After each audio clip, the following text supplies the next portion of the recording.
Hello and welcome. You are now looking at Google.com, and we are going to start the process by looking at the Google Classroom application. And we're going to just write in Google Classroom into the search box, or you can go to classroom.google.com. Once you've done that, you'll just hit the search. You'll see here that there is a result at the top, Classroom signed in, and you'll go ahead and click that link. Once you do that, you'll be able to come to this screen. If you have not created a course before in Google Classroom, you'll then be able to click continue and then go ahead to the dashboard. Once you do that, then what you'll be able to do is you'll be able to click this button that says create or join a class. You'll then click create class. And then you'll just need to tell Google that you are not a school and you are not signing up with students. Once you do that, then you'll click this button and then you'll click continue. You'll want to give your class a name, a section, and subject. Once you do that, you'll then click the create button. Now what you can do inside of Google Classroom is you can actually conduct instruction, whether or not it is with employees, staff, outsourcers, or even with clients. So what we're going to do is we're going to say got it, and we're then going to see some areas that we can actually begin to add content. Now you'll notice here that what you can do is you can post certain items to your class, and these can be YouTube videos. You can also post Google Documents. Now in the right hand corner, if you hover over the button, you'll notice that there are 4 things that you can actually post. You can create an announcement, you can create an assignment, you can create a discussion question, or you can reuse a previous post. Now what we're going to do is we're actually going to create an announcement. Now because this is going to help us to be more productive, we can either post this item now or we can post it in the future. So you can actually post items ahead of time. You can do all of your posting on one day, and then you can set those posts to go at a certain date. And so for example, what we're going to do is we're going to write an announcement. We're then going to categorize this by creating a topic. And once we do that, we can then click post. Now along with the announcement, what we can do is we can bring something in from our Google Drive, or we can even connect a video. So in this particular case, what we're going to do is we're going to go ahead and connect a video. And when we click the video box, then what we can do is we can actually then search YouTube. We'll see a list of videos that we can actually attach.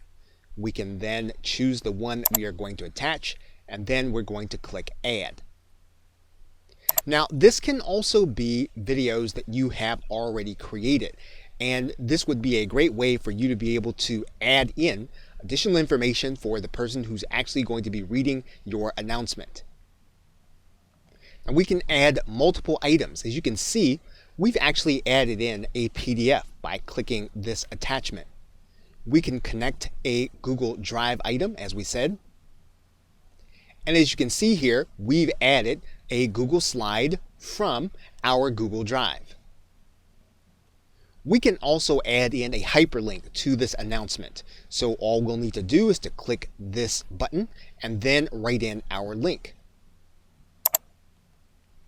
Once we do that, we'll click add link. So once we have everything ready for our announcement, all we'll then need to do is then click post. We can also create an announcement for the future, and all we'll need to do is to go to hover over the button. We'll click the link. We'll write in our information. We can then schedule this for the future. And we can set a date into the future.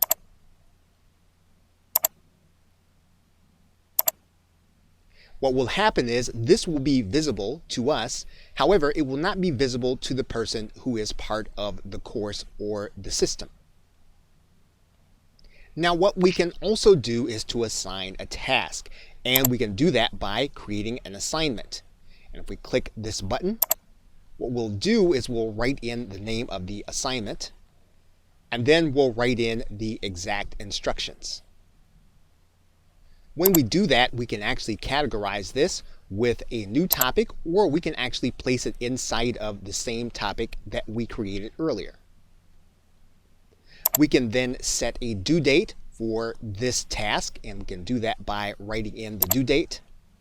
When we do that, we can actually give a time also. Once we have it, then we will then click Assign. Now, note that what we can do is we can put a drop-down box here, and we can actually either set this assignment for the future, or we can actually assign it now. So we can make sure that it appears in the future, or we can assign it now. So what we're going to do is we're going to assign it now. We're also going to assign it to all of the present students. And you'll notice here that our assignment now shows up inside of the feed. And what we can also do is we can go back to this area, and then we can actually write in a question, and we can write in that question in a way so that it must be answered. This is another way of being able to interact with the people that are going to be inside of the Google Tools course. Now, there are some other aspects to the course. We can take a look at all of the students that are there and invite new students. We can actually write in a description for the course. We can determine whether or not those who are considered to be students in the course can actually comment in the class stream. And we can also invite in other teachers. In this case, you might invite in other partners who are going to be working with the staff, and you can have them in on this one assignment. We can change the appearance, and all we'll need to do is we can then either select a theme that Google gives us, or we can upload our own. Now, a more important aspect is how you invite people that you're going to be working with inside of the course. Of course, you can have students, you can have employees, you can have outsourcers. You can use this in any number of ways that will allow you to communicate to a student across a platform. So what we're going to do is we're going to go to the Students button. We're going to click Invite Students.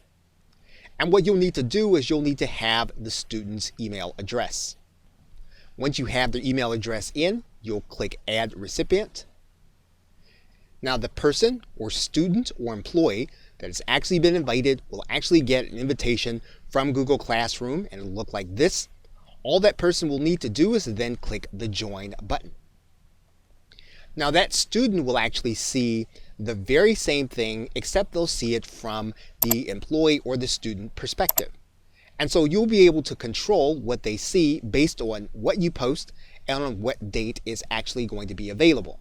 So for example, this future scheduled post is not going to be visible to the student, as we can see here. And you'll see it with this browser. The person can then open the document, and what they can do is once they have completed the task, they can mark the assignment as done. And this can be a very useful way of being able to work together and have conversation with outsourcers. We're going to click Mark as Done. And now what we're going to do is we're going to go back to Google Classroom to take a look at it from the instructor or the marketer perspective. And you'll see that it is then marked done. So you can invite one person or several to a specific class, and you'll be able to work with that class to have conversation and workflow with Google Classroom. Okay, so with that, thanks, and I will see you in another video.